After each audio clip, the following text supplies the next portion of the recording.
E aí pessoal, bem-vindos novamente ao Coleção Paralela. E sem muita conversa, hoje é dia de falarmos das minhas edições do Pica-Pau. Pica-Pau é um desses personagens que até hoje, totalmente icônicos, dispensam apresentações. Dominava, a TV na época em que eu era moleque, o pessoal da minha geração sabe disso. E é um personagem ainda com força o bastante para até mesmo a molecada de hoje em dia saber sem problemas quem é.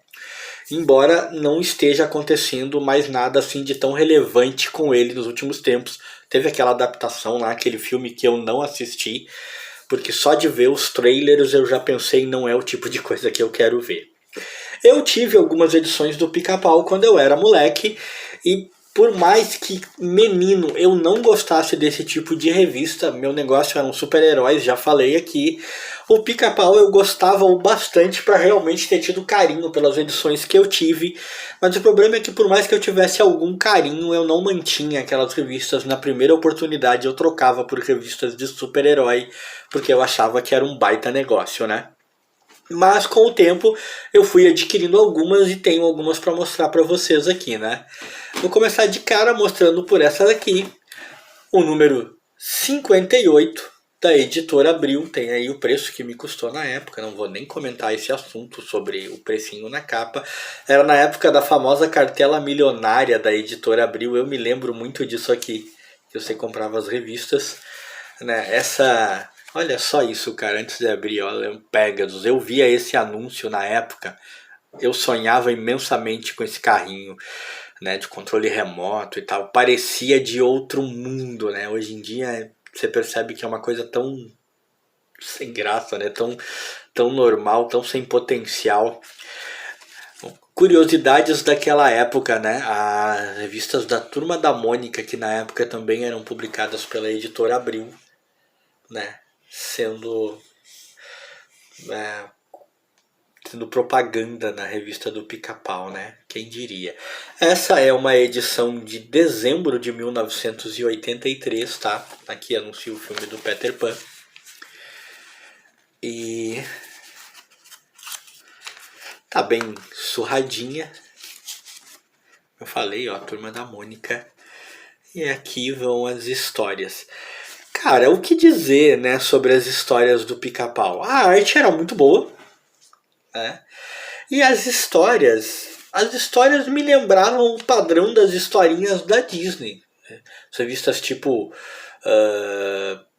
Mickey, Pato Donald, os personagens da Disney. Tô querendo dizer por isso que eram tipo as mesmas coisas, do mesmo jeito, mesma qualidade, abordavam a mesma ideia narrativa. Sim e não. Tô querendo dizer que no sentido de tentar dar um toque de humor aloprado a tudo que acontecia, mesmo quando a história era para ser uma aventura, sempre uma aventura muito cômica, sim, né? Mas respeitava o estilo do Pica-Pau dentro do possível. Só que a questão é, quando você adapta uma linguagem de TV, como um desenho animado, para os quadrinhos, alguma coisa sempre vai se perder ao End Panda. É inevitável. Assim como quando você adapta uma história em quadrinhos para o cinema, por exemplo, né? Temos aí hoje em dia filmes da Marvel, filmes de super-herói de todo gênero, tipo e editora hoje em dia, né? Pipocando nos cinemas e na TV, com seriados e o escambau. E a gente não sabe muito bem disso, né? Mas a gente sabe também, principalmente para quem tem o hábito de ler as histórias, que muita coisa se perde. É inevitável, não dá para aquela linguagem se manter. A linguagem dos quadrinhos ainda é única e a linguagem do cinema ainda é única. Não dá para contar a mesma história exatamente do mesmo jeito. E quando se tenta fazer isso, fica uma coisa muito estranha. E esse é um ponto interessante, porque eu tenho revistas nessa pilhazinha do Pica-Pau aqui que vão de encontro a isso que eu estou dizendo. Então, é curioso. É muito curioso essa questão de tentar adaptar. Mas Eu não posso dizer que eles foram maus com o Pica-Pau, que foi uma proposta ruim, tanto que eu tô falando, era um dos que eu gostava. Depois eu tenho o Pica-Pau número 70, mas daí já não é o mesmo, tá? É o melhor do Pica-Pau, né? Já é outra publicação. Até vou deixar por último, porque na verdade, sendo ainda da mesma coleção, eu tenho essa aqui que é o número 80, o Pica-Pau.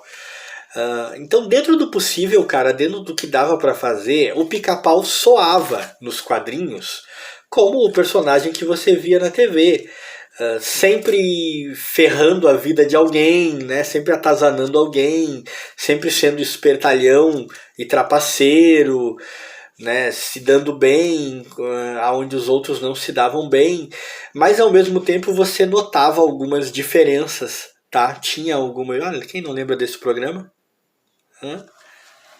Lupulimpim, Claplá, Topô. Eu lembro desse programa com um nome ridículo, mas o programa era bom. Só que você notava que nos quadrinhos o Pica-Pau às vezes tinha uma coisinha de ser mais bonzinho, né? Ele ainda soava como o Pica-Pau que você conhecia, só que muitas vezes ele parecia mais inocente nos desenhos, tanto que tem aquela expressão, né, mal como o Pica-Pau, né? E a gente ficava com a impressão de que na TV ele era realmente muitas vezes muito mais malvado, muito mais cruel. Muitas vezes era ele que arrumava os problemas, entendeu? Enquanto que nos quadrinhos tinham muitas histórias em que ele era mais bonzinho, em que ele era o cara que estava tentando ajudar e se meteu numa fria. E eu sempre me perguntei por quê. Eu sempre me perguntei se isso se perdeu nessa questão da adaptação da linguagem de desenho animado para quadrinhos, se foi uma outra escolha, se eles achavam que tinha um público que responderia melhor a isso. Não sei dizer, mas nos quadrinhos passava essa impressão. Depois eu tenho aqui, né, o melhor do Pica-Pau, essa é o número 70, né, já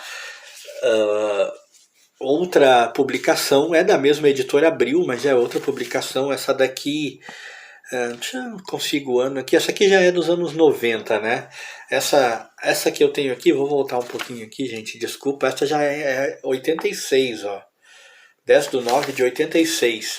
Essa já é dos anos 90, era a editora Abril voltando a publicar o personagem, provavelmente. Mas a pegada não difere muito, apesar de eu achar que a arte decaiu.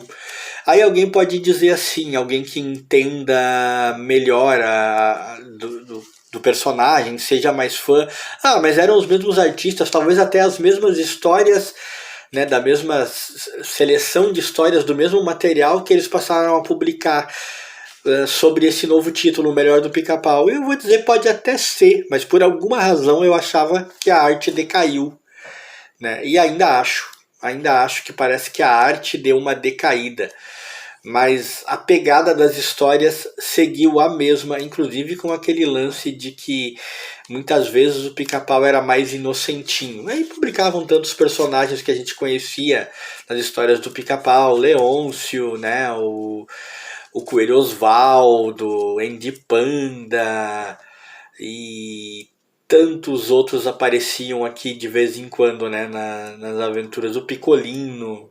Todos eles apareciam na revista. E aí, gente, vamos a essa aqui que eu considero uma publicaçãozinha muito bizarra. Para minha surpresa, foi uma publicação até longeva, porque teve umas 70 edições. Durou 70 números, olha só, eu jamais esperaria. Quando essas revistas chegaram a mim, eu ganhei de presente, tá? No local onde eu trabalho até hoje, que é uma rede de supermercados aqui do sul do país, teve uma época em que nós vendíamos, né, revistas em quadrinhos lá. Não eram muitas, variação mínima, mas eram todas da mesma distribuidora. Essa distribuidora aqui, que aparece aqui até, ó. E ela entregava as revistas para vender lá. Então chegaram essas revistas do Pica-Pau. Elas não venderam muito mal, e um dia, uma vez a cada 15, 20 dias, o pessoal dessa distribuidora passava lá para recolher as revistas que não haviam sido vendidas. E eu trabalhava nessa parte, eu fazia essa coisa de catalogar e devolver para o fornecedor. E conversando com o cara que veio buscar, que até era o proprietário da distribuidora, eu comentei com ele sobre essas revistas que eu nunca tinha visto, mas que eu colecionava, e ele disse: você quer essas para você? E me deu. Eu até então não sabia nada, é dessa editora aqui, ó, a Deomar Editora. Eu até então não sabia nada, não sabia nem que essas revistas existiam. Eu trouxe para casa muito feliz, sou feliz até hoje por ter. Mas quando eu abri a revista em casa para ler, cara, meu, surreal. Surreal. O número 1, pelo menos, cara, é como se eles simplesmente tivessem pego o desenho da TV do Pica-Pau, né, a animação, escaneado ela quadro a quadro e depois colocado o texto. Entendeu? Inclusive colocado o texto em cenas do desenho que não tinham texto, na verdade, né? Porque o desenho não tinha essas falas aqui, não tinha esses textos todos. Eu achei isso, cara, tão surreal. Me deu uma sensação tão estranha. Aí é aquilo que eu comentei antes sobre a adaptação da linguagem de desenho animado para quadrinhos. Do quanto é sempre necessário fazer alguma adaptação para que soe bem. E eu acho que essa revistinha aqui é a prova disso. Porque soou muito estranho, cara. Quem assistiu a animação, quem assistiu o desenho e depois vê isso daí. E aí aqui ó, temos um outro episódio, um outro desenho animado, mesmo processo. Cara, você não consegue escapar desse sentimento de surrealismo. Porque a impressão é exatamente esta, você não consegue ter outra impressão. Quem assistiu os desenhos do Pica-Pau, quem é fã já reconheceu que episódio é esse aqui. E é escaneado, é como se tivessem fotografado quadro a quadro, impresso e colocado balões, né? Letreirado tudo ali, colocado balões para que virasse uma história em quadrinhos. É bonita as imagens, a arte ficou até bonita, cara, olha só. O desenho era bem feitinho, principalmente se você considerar a época. Então não é ruim, mas é estranho, é esquisito você pegar o desenho assim sem que tenha tido praticamente nenhum trabalho, só posto nas páginas. É muito louco, né? E esse é o número 1, né? Ele me deu o número 1 e o número 10 na época. E o número 10 não foge à regra. É a mesma coisa.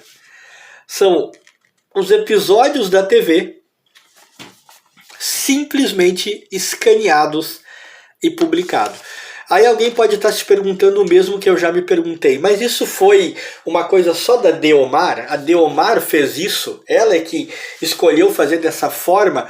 Ou esse material foi publicado assim lá fora e a Deomar só republicou? Gente, eu não sei dizer. Eu não corri atrás dessas informações, tá? Eu tento manter uma certa distância disso, de ficar me aprofundando em pesquisas e tal. Eu tento manter esse canal o mais light possível. Como eu digo, o objetivo é me divertir. Então eu tento manter isso fora de cogitação, de eu ficar gastando horas pesquisando. Eu não sei dizer. O que eu sei dizer é que são os episódios, inclusive esse episódio icônico do leão aqui. Eu gosto. Quem não lembra dessa cena aqui, ó? Vamos aqui, ó. Essa cena maravilhosa aqui, ó. Ó, que inclusive no desenho ele fala, né? Bom, pode me chamar de estúpido. Aqui eles colocaram, bem, podem me chamar de estúpido Toquinho. Então, esse foi o máximo do trabalho de adaptação que fizeram, né? Botaram texto, às vezes até onde não tinha texto, e mudaram alguma coisa. E a próxima história segue o mesmo rumo. Eu não sei dizer, eu só tenho essas duas edições, nunca topei com nenhuma outra. Eu não sei dizer se todas as 70 e poucas edições do Pica-Pau pela Deomar são todas adaptações dessa maneira de episódios do desenho animado para a revista em quadrinhos. Não sei dizer. Desconfio que sim, hein? Só sei dizer que é a revista que até hoje me provocou mais sensação de surrealidade ao ver um personagem de TV, de série animada adaptado para os quadrinhos de uma maneira muito louca. E quem gostou, deixa like.